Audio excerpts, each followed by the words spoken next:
Hello, everybody. You kicking us off? Yep. Everybody ready? Yes. Cameras ready? Sound 4.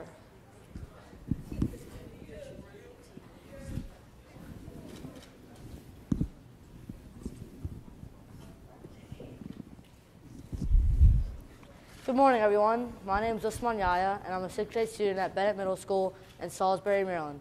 Welcome to the White House and Discovery Education's Of the People series.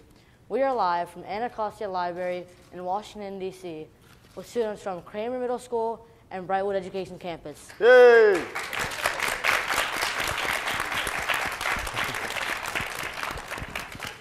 As well as students joining us online from around the world. Today, we have a very special guest with us, the President of the United States. Welcome, Mr. President. That's me. Thank you. What did you want to talk about with us today?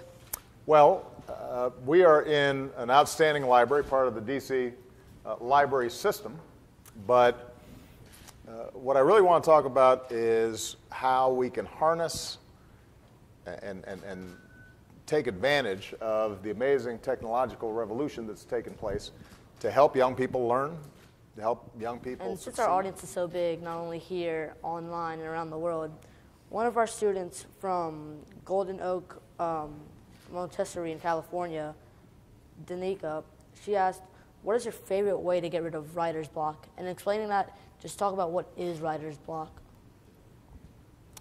Well, everybody's had writer's block. So you get an assignment from your teacher.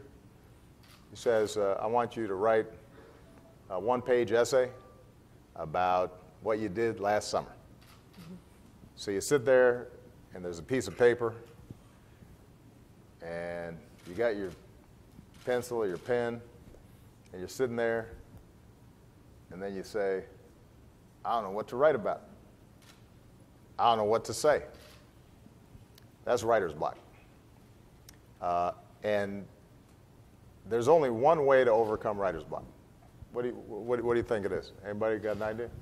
What do you do when you got writer's block? What do you do? But ultimately, the one way to get through writer's block is to just write something. I mean, the reason you get writer's block is because you're trying to write something really good.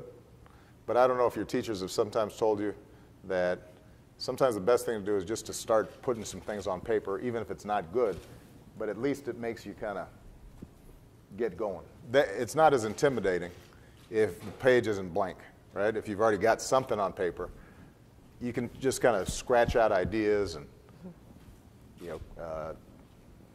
write down anything that comes to your mind, and then you can sit back, maybe listen to some music, take a break, take a look at it and see, okay, which one of these ideas I had are good. And then you can start outlining it.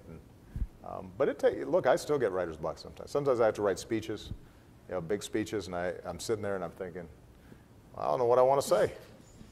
Or sometimes I know what I want to say, but I don't know how to say it or how to start it, right?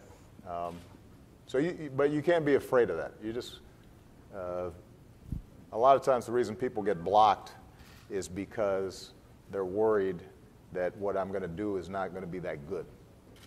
Well, nothing is very good the first time you do it. Your first draft, everybody here has been learning how to, in your English classes, that you write drafts, right? You try something, you write it the first time. Listen, even the best writers, usually it's not that good the first time they write it. Yeah, and I think you sort of covered everything about that question. Okay, you think I've just kind of, Usman thinks I've been talking too long. No, I think you just... No, well, let's move it along. I got you. So, speaking of writing and how, I know who here has written something in the past month in their reading class?